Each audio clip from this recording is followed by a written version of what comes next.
नमस्कार दोस्तों, मैं निशा सिंह सदीनामा की ओर से प्रस्तुत कर रही हूँ आज 11 मार्च 2021 का संपादकीय, जिसे लिखा है हमारे संपादक जितेंद्र जितांशु ने, जिसका शीर्षक है कोरोना काल के बाद भारत उभरता हुआ।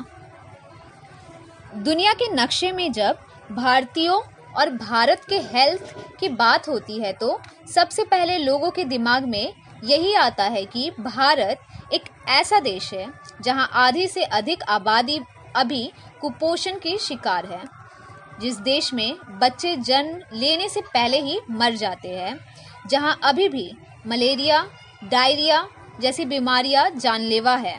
लेकिन अब कोरोना वायरस ने भारत की छवि दुनिया के सामने बदल कर रख दी है।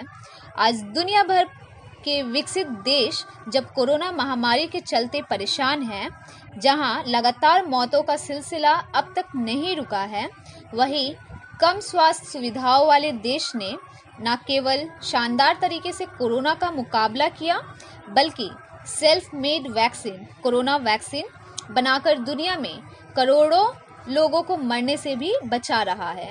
भारत ने न केवल दुनिया को वैक्सीन दी, बल्कि पश्चिम के सुविधा संपन्न देशों के मुकाबले तेजी से वैक्सीनेशन को अंजाम देकर कोरोना का जड़ से खत्म करने में महत्वपूर्ण भूमिका भी निभा रहा है।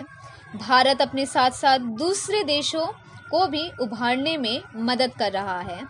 इसी बात पे शुरुआत करते हैं आज के संपादकीय की, कोरोना काल के बाद भारत उभरता हुआ। कोरोना केवल एक महामारी नहीं, बल्कि समकालीन दौर को परिभाषित करने की एक महत्वपूर्ण विभाजक बन गई है। अब कोरोना पूर्व और कोरोना उपरांत जैसे मानक विमर्श के केंद्र बन रहे हैं। चूंकि कोरोना वायरस से उपजी बीमारी कोविड-19 से दुनिया का शायद ही कोई कोना बचा हो, ऐसे में वैश्विक ढांचे पर इसका प्रभाव पड़ना स्वाभाविक है। इस वैश्विक आपदा को आरंभ हुए 1 साल से ज्यादा हो गया है और अभी उससे पूरी तरह निपटने में कई साल और लग सकते हैं। इस संक्रमण काल में दुनिया में व्यापक परिवर्तन होते दिख रहे हैं। कोविड-19 से पहले अंतर्राष्ट्रीय फलक पर चीन के कद और वर्चस्व में निरंतर बढ़ोतरी हो रही थी। उसके बढ़ते हुए प्रभुत्व पर ट्रंप प्रशासन ने कुछ अंकुश लगाने के प्रयास भी किए, परंतु वे बहुत अधिक फलदायी सिद्ध नहीं हुए। चीन अंतर्राष्ट्रीय संस्थाओं और कानूनों को धता बताते हुए मनमानी में जुटा रहा।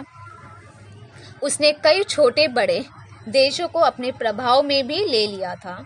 इसी बीच दस्तक देने वाली कोरोना आपदा ने चीन के रंग में भंग डाल दिया। कोरोना वायरस का उद्गम देश होने और उससे लेकर समूचे विश्व को अंधकार में रखने के कारण चीन के खिलाफ एक खराब धारणा बनती गई। इस पर चीन ने अपनी दबगई से रही सही शेष कसर भी पूरी कर दी। उसने विश्व स्वास्थ्य संगठन यानी WHO पर ऐसी ध्वंस जमाई कि उससे कुपित होकर तत्कालीन अमेरिकी राष्ट्रपति डोनाल्ड ट्रंप ने अमेरिका का इस संस्था से नाता तोड़ना ही मुनासिब समझा। केवल चीन ही नहीं, वैश्विक संस्थाओं और विश्व के शक्तिशाली देशों की नियति भी कोरोना के बाद वाले दौर में बदलने वाली है। कोरोना संकट ने कई अंतर्राष्ट्रीय संस्थाओं की भी कलई खोलकर रख दी। इनमें संयुक्त सुरक्षा परिषद यानी UNSC का नाम सबसे ऊपर आएगा। पूरी दुनिया में कोहराम मचा देने वाली इस आपदा के खिलाफ ये संस्था एक प्रस्ताव तक पारित नहीं कर सकी। WHO तो इस दौरान दिशाहीन सा रहा। इसमें कोई संदेह नहीं कि कोरोना संकट काल में भारत अपनी एक अलग छाप छोड़ने में सफल रहा। बड़ी आबादी वाला देश होने के बावजूद भारत ने बेहतर कोविड प्रबंधन के रूप में एक मिसाल कायम की। हालांकि आर्थिक मोर्चे पर इस प्रबंधन की कुछ तत्कालिक कीमत चुकानी पड़ी, लेकिन अब उसमें तेजी से सुधार हो रहा है।